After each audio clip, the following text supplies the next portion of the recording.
Okay, let's dive into one of the greatest artistic treasures ever discovered. I'm talking about a masterpiece found deep inside the earth, created long before the first cities were ever even imagined. Yeah, people actually call the paintings in the Lascaux cave the Sistine Chapel of prehistoric art. That gives you an idea of just how breathtaking they are. But here's the kicker. This incredible masterpiece wasn't made for an audience. It was created in total, absolute darkness. And that's the big question, right? Why create a masterpiece where no one can see it? Well, to figure this out, we're going to have to put on our detective hats and sift through the clues these Ice Age artists left behind almost 20,000 years ago. All right, first things first. Before we can get to the why, we got to establish the facts. What exactly did they make? Where did they find it? And when was it made? Let's piece together the evidence. So, we're not talking about just one painting on a wall. Nope. This is a whole system of deep underground chambers and galleries, all covered in art. And these artists were brilliant. They placed the images carefully, sometimes way up on high ceilings, and even used the natural bumps and curves in the rock to make the animals look, well, alive. Now get this, these paintings go all the way back to the Upper Paleolithic. We're talking about the later part of the Ice Age, way before farming or cities. Europe was a totally different world back then, and these incredible works were made by communities of really sophisticated hunter-gatherers. So, what did they paint? The walls are just dominated by these powerful, vivid animals. You've got horses, bison, ancient cattle called aurochs, all drawn with this incredible confidence, like they're about to leap right off the rock. But here's something really interesting. They weren't always painting the animals they hunted the most. That suggests there's something more going on here. Something symbolic, not just practical. Okay, so how in the world do you figure out how old this stuff is? It's really fascinating. You can't just, date the paint itself. So scientists have to be detectives. They piece together all these different clues, like analyzing charcoal from the torches the artists used, or comparing the art style to other sites that are easier to date. It's some serious forensic work. Okay, so we've got the what, the where, and the when. Now let's talk about the how, because honestly, pulling this off was a huge technical challenge. It took some serious ingenuity and a lot of planning. Just try to imagine this for a second. The number one problem for any artist in Lascaux was the darkness. I'm talking pitch black. Not a single ray of sunlight makes it into these deep chambers. But, of course, they had a solution. These people were incredible problem solvers. We found archaeological evidence that they actually engineered their own portable light sources. Think about that. They carved lamps out of stone, fueled them with animal fat, and carried that flickering light with them deep into the darkness. And their resourcefulness is just mind-blowing. It really shows you how they created a complete artist studio right from the world around them.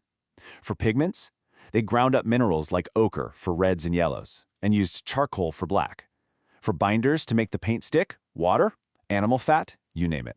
And for tools, they made brushes out of hair and even used hollow bones for a kind of prehistoric spray paint. And this part is so cool. They weren't just painting on a flat canvas. No, they were true masters of their environment. They actually worked with the cave. You'll see a bulge in the rock, and boom, they turn it into the powerful shoulder of a bison. Or they'll use a natural crack to form an animal's leg. It's genius, really. So yeah, make no mistake, this wasn't some casual afternoon of doodling. To get to those high ceilings and cover these massive walls, that took serious planning. It took teamwork. They probably even built their own scaffolding. This was a major, organized community project. Okay, so we know what they made, and we know how they made it, with incredible skill, right? But that just brings us right back to that big, central mystery. Why? Why go to all this trouble deep in the darkest corners of the planet? Well, the honest answer is we can't know for 100% sure, but archaeologists have some really compelling theories. Maybe these caves were like cathedrals, sacred spaces for rituals and ceremonies. Or maybe they were like classrooms, a way to teach younger generations about the world. Or hey, maybe it was about community, a way to tell stories and strengthen bonds. The real answer is probably a mix of all of the above. But if you think the animals are the whole story, you're missing maybe the most mysterious part of all. See, alongside these amazing animal figures, there are all these strange, abstract symbols. We're talking dots, lines, grids, and they're repeated over and over. It looks like a code. And we can see clear patterns, so we know they weren't just random doodles. These signs repeat not just in Lascaux, but across different regions. That means they absolutely carried a specific meaning. They were saying something. But The code is still unbroken. We're left with a ton of possibilities, but no firm answers. You know, it's kind of like finding a page full of emojis from a lost language. That's really the perfect way to think about it. We know it's communication. We know it was a visual code that these communities understood completely. But we just don't have the key anymore. The translation is lost to time. So let's bring this all together. What does this ancient masterpiece, this mystery from the Ice Age, tell us about ourselves right here, right now? What is the real legacy of Lascaux? Well, for one thing, it's a powerful lesson in just how fragile this ancient art is. When the cave was first opened to the public, the heat, the carbon dioxide from people breathing, the microbes we all carry, it all started to do serious damage. That's why today, the original cave is completely sealed off. To let us still experience it, an absolutely perfect replica was built right nearby, so we can see the wonder without destroying the real thing.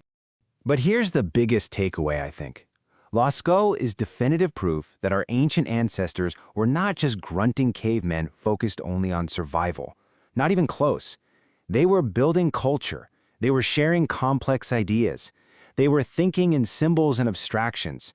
They were artists, they were engineers, and they were storytellers. And that really is the heart of it all. The desire to create something beautiful, to tell a story, to make sense of our world. That's not some modern invention. It's one of the oldest, most fundamental parts of what it means to be human.